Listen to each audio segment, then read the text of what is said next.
Comment lire mes analyses biologiques? Le bilan rénal. Muriel, vendeuse à Lyon, a une maladie rénale chronique depuis plusieurs années.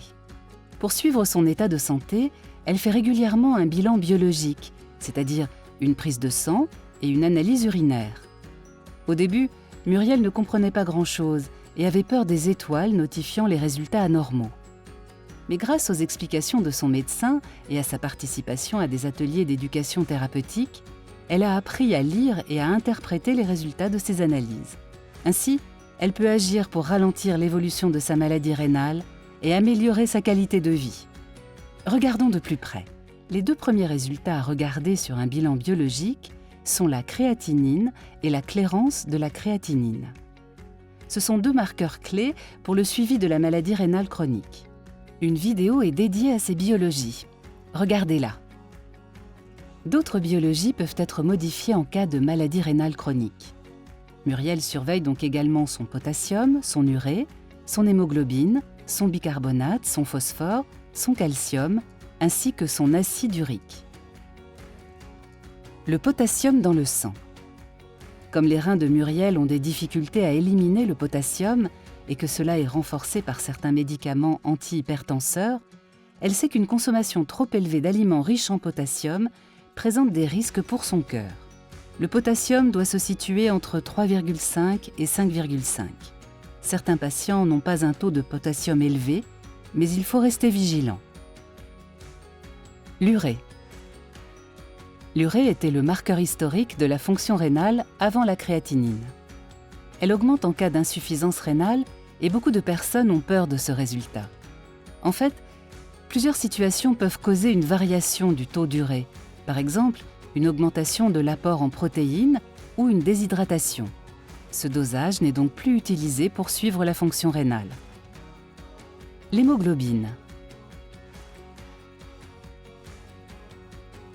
L'hémoglobine est le transporteur de l'oxygène dans les globules rouges du sang. Muriel surveille son taux d'hémoglobine et son taux de globules rouges car elle ne voudrait pas être anémiée. Elle l'a déjà été. Elle était pâle, fatiguée physiquement et intellectuellement et très vite essoufflée.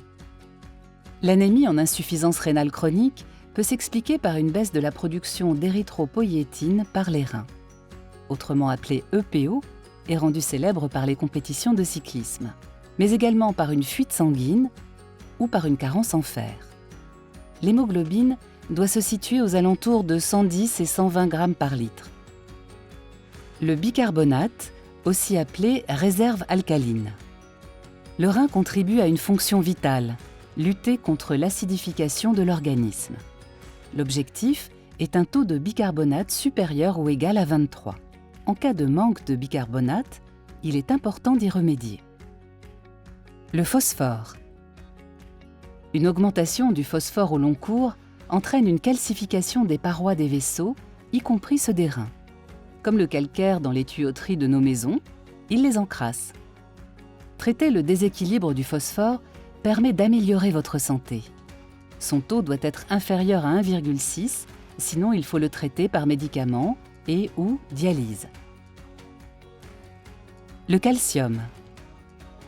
Il a tendance à diminuer avec la maladie rénale du fait d'une carence en vitamine D. Il faut le corriger. L'acide urique. Il peut augmenter en insuffisance rénale chronique et en cas de déshydratation. Il doit rester inférieur à 600, sinon le risque est une crise de goutte. Celui-ci peut être prévenu par des médicaments. En fonction des résultats de toutes ces analyses biologiques, le médecin peut adapter le traitement de Muriel, médicaments, diététique, activité physique. Et puisque Muriel comprend mieux tous ces résultats et leur impact sur sa santé, elle est plus vigilante. Depuis qu'elle surveille son alimentation et prend plus rigoureusement ses médicaments, Muriel participe à stabiliser son insuffisance rénale. Et ça se voit dans ses analyses sanguines. Vous aussi, à la prochaine analyse biologique, prenez le temps de lire et comprendre vos résultats.